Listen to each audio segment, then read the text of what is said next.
So driving for Uber Eats, how can you get the very best, biggest, highest paying orders? I'm going to tell you in this video, and yes, it is completely different than other apps. Well, first, I gotta say the basics, if you don't understand it, that's gonna eat into your pay, number one. So let's take care of that. It is the dollars to mile ratio, how much am I getting paid for the miles driven, and the dollars to time ratio.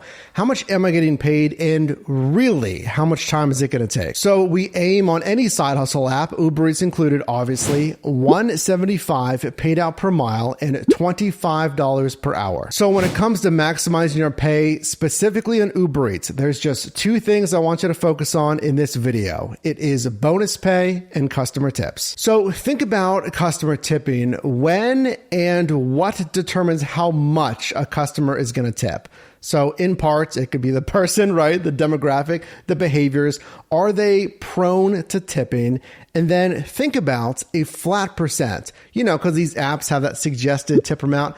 I'm sure you've seen the flipped around iPad, right? That suggested tip amount is the same thing on these food delivery apps.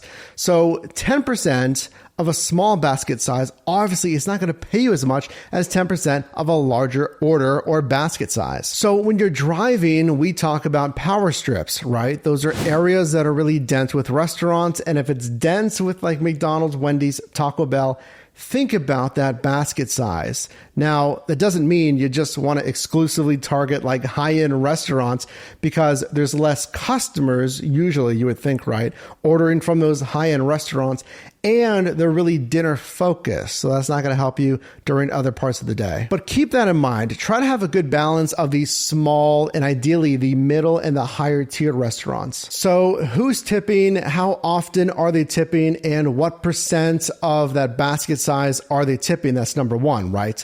Now, the bonus pay, listen to this, because it is exclusive and different than DoorDash and Grubhub. So firstly, you have to understand this unique bonus pay in that it's dynamic versus static bonus pay. Let me explain. So on DoorDash, these apps are using their analytics, forecasted data when they think it's going to be busy, then obviously supply and demand for customers and drivers. But really, you'll see this. Comment down below if you agree with this. But it is predictable, scheduled, per delivery bonus pay on DoorDash. So in that sense, it's very static, which is good because it is predictable and hopefully it's a good amount of money, like $2, $3 plus paid out per order.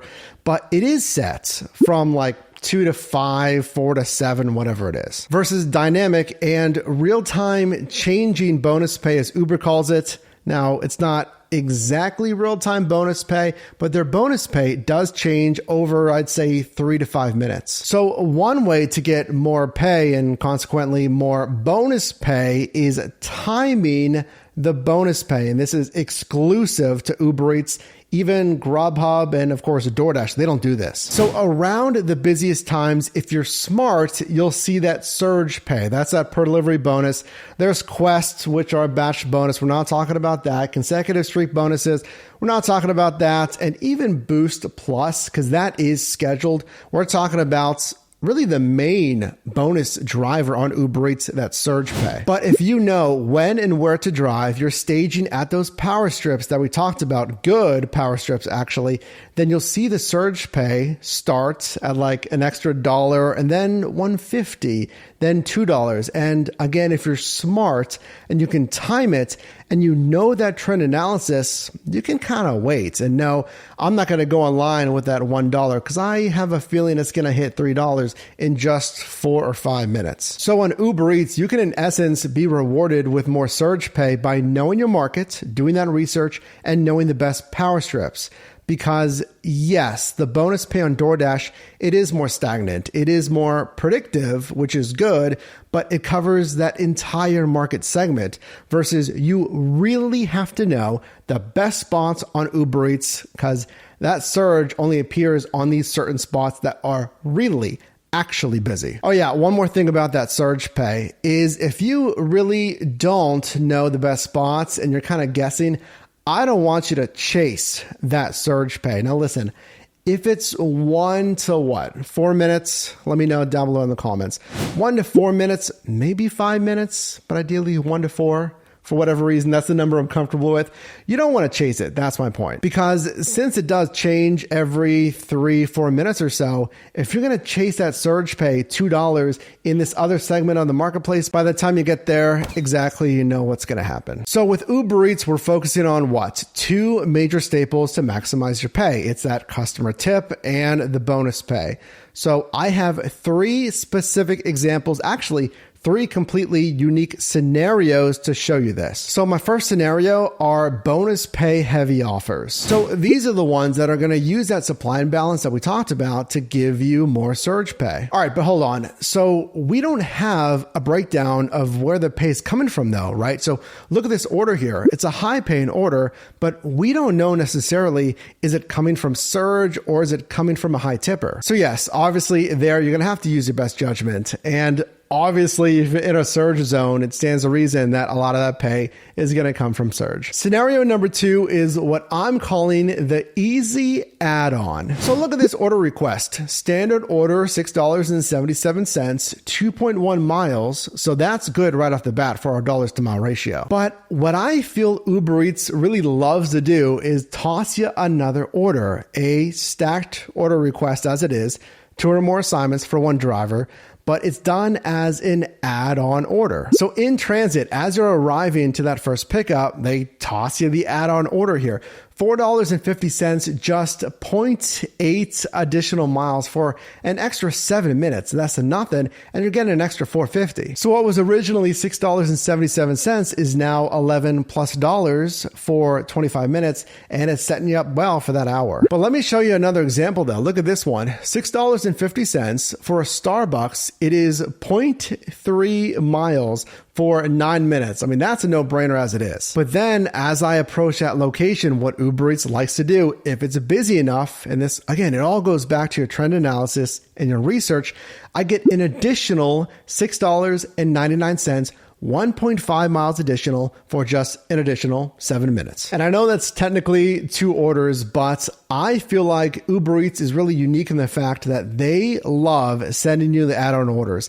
And I include it in this video because it's next to nothing. It's like a mile or 2, maybe a couple of extra minutes. And that's where it makes sense, by the way. That's the takeaway. Don't take add-ons if it's adding like 7 miles, 15 minutes, or again, the numbers don't make sense.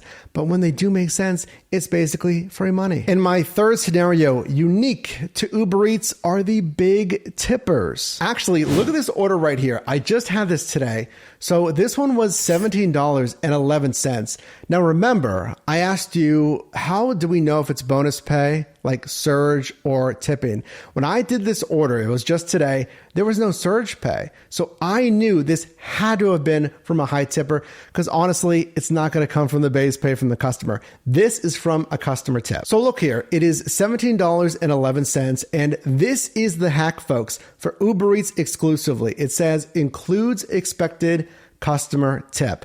Here in 2023, most marketplaces have a new screen with DoorDash that just shows the general pay that's guaranteed, and it doesn't show you the expected customer tip. And of course, look at this. Look at the breakdown of this order here. That $17.11, $13 of it was the customer tip because I knew, again, there's a certain amount of base pay. There was no surge pay at the time. It had to have been this. So to review, exclusively on Uber Eats, we're using the dynamic surge pay, which is change in real time versus DoorDash's static pay.